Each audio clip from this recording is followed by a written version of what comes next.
성도 여러분 안녕하십니까? 먼저 이 시간은 오늘의 말씀을 개인적으로 묵상하는 시간이 되겠습니다.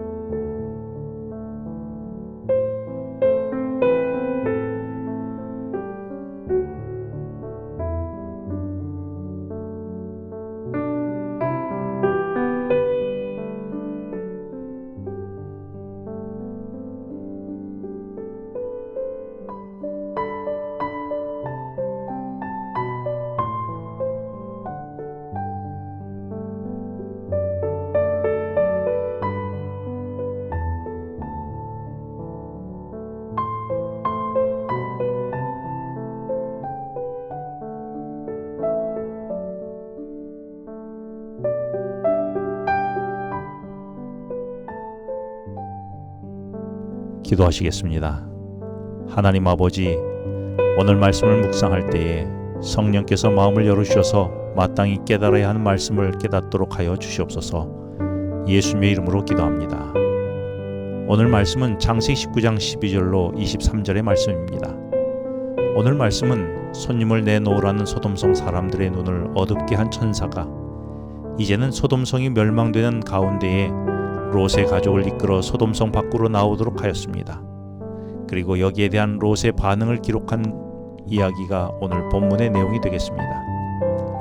13절에 보면 천사들은 소돔성에 대한 계획을 다음과 같이 말합니다. 여호와께서 이곳을 멸하시려고 우리를 보내셨나니 우리가 멸하리라며 하나님의 심판을 말합니다. 하지만 하나님은 심판 중에서도 의인과 악인을 함께 멸하지 말아달라는 아브라함의 간구를 기억하고 롯의 가족을 소돔에서 이끌어내십니다. 하나님의 심판에는 늘 동전의 양면처럼 구원을 동반합니다. 노아 시대의 홍수로 악한 세상을 심판할 때에도 하나님은 방주를 지어 구원의 길을 여셨고 여기에 노아의 가족은 구원을 받았습니다. 세상 끝에도 있을 심판에는 하나님은 신실한 의인들을 구원하실 것입니다. 이것이 하나님의 심판 안에 들어있는 구원의 복음 메시지인 것입니다. 천사들이 소돔성을 찾은 것은 소돔성을 멸하기보다도 더 큰 목적은 롯의 가족을 구원하는 것이었습니다. 창세기 3장 9절에 하나님은 죄를 지은 아담을 찾아오셔서 아담아 내가 여기 어디 있느냐 하며 찾아오신 것도 책망하여 죄값을 물으려고 하신 것이 아니라 그의 벌거벗은 수치를 가리워주고 구원하기 위해서 찾아오신 것입니다. 여전히 죄악의 즐거움을 사모하며 살아간 롯의 보잘것없는 한 인생을 찾아오신 하나님은 오늘도 세상을 사랑하며 살아가는 우리 삶에 친히 찾아오셔서 구원하기 원하십니다. 하나님이 구원을 위해 오늘 우리를 찾아오심에 만날 수 있게 되었고 경험할 수 있게 되기를 간절히 바랍니다. 롯의 구원을 위해 찾아온 천사가 롯에게 소돔성을 떠나라고 말하지만 롯은 머뭇거리며 쉽게 소돔성을 떠나지 못합니다. 다급해진 천사들은 롯과 그의 아내와 딸들의 손을 잡고 급히 성을 빠져나옵니다.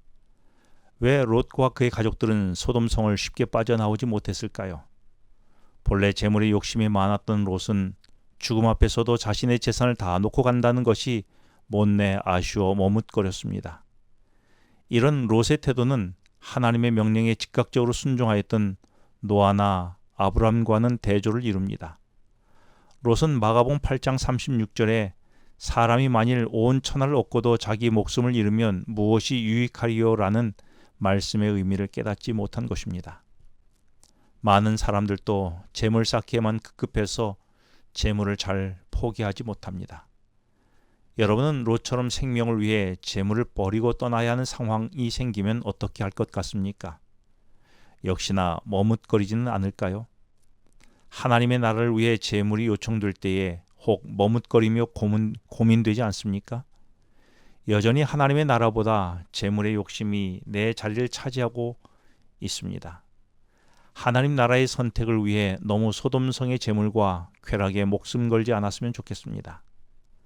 그런데 놀라운 것은 머뭇거리는 롯과 가족을 향해 하나님은 16절에서 롯의 손과 그 아내의 손과 두 딸의 손을 잡아 인도하여 성 밖에 두셨습니다. 하나님의 강권하신 사랑이 지체하고 머뭇거리는 그들의 손을 잡아 성으로부터 분리하여 구원하신 것입니다. 이것이 성경이 말하는 복음입니다. 하나님은 다양한 방법으로 재물에 목매어 포기 못하는 우리 손목을 잡아서라도 이끌어내어 벗어나게 하려고 하십니다. 조금 불편해도 손을 잡고 이끄심에 순종할 수 있는 신앙의 담력을 달라고 기도했으면 좋겠습니다. 그러면 하나님이 멸망될 소돔성으로부터 우리를 분리하여 세상 밖으로 인도하여 내어주시는 구원을 경험하게 될 것입니다. 본문을 보면서 안타까운 것은 롯의 사위들은 롯의 메시지에 순응하지 못해 결국 소돔성의 멸망과 함께 그들이 추구하던 쾌락과 사라질 무수한 재물과 더불어 사라졌습니다. 왜 그랬을까요? 롯이 사위들에게 소돔성의 멸망을 전했을 때의 14절에 보면 농담으로 여겼다라고 기록하고 있습니다. 이 말은 두 가지 측면에서 생각해 볼 수 있습니다. 먼저 롯의 측면입니다. 평소 롯의 말이 사위들에게 신뢰를 주지 못했던 것 같습니다. 평소에 롯의 말이 항상 정직했다면 사위들이 진지하게 받아들였을 것입니다. 그러나 평소에 말이 정직하지 않아 이번에도 농담이겠거니 생각한 것입니다. 우리가 복음의 메시지를 전하는 것도 중요하지만 평소 이웃에게 비춰진 삶이 그들에게 신뢰가 될 만한 삶인지를 돌아보아야 할 것입니다. 둘째는 사위의 삶의 측면입니다. 그들은 쾌락과 재물이 가치 기준이어서 다른 사람의 말을 가볍게 여기는 경향이 있었습니다. 그래서 자신의 운명이 걸린 중요한 메시지가 있어도 가볍게 여겼던 것입니다. 오늘 우리에게 누군가를 통해 전달되는 메시지를 여러분은 어떻게 받아들이십니까? 자존심 상해하거나 별것 아니라며 흘려보내는 경향은 없으십니까? 그 기별이 하나님으로부터 온 중요한 메시지라면 어떻게 하시겠습니까? 귀를 열고 음성을 들어야 하지 않겠습니까? 오늘 분별할 수 있는 판단력을 달라고 기도하지 않으시겠습니까? 기도하시겠습니다. 하나님 아버지, 떠나야 할 때 떠나지 못하도록 방해가 되는 것이 무엇인지 묵상하게 해주셔서 감사합니다. 오늘은 세상 것들을 버리는 연습을 하게 하여 주시옵소서. 소중한 것을 주님의 창고에 드리는 연습도 하게 하여 주시옵소서. 그리고 머뭇거리는 내 손을 잡아 이끄는 손길을 뿌리치지 않게 하여 주시옵소서. 무엇보다 저의 삶이 사람들이 농담으로 여기는 삶이 되지 않게 하여 주시고, 또한 주님의 음성이 들릴 때도 그 음성을 농담으로 여기지 않게 하여 주시옵소서. 예수님의 이름으로 기도합니다.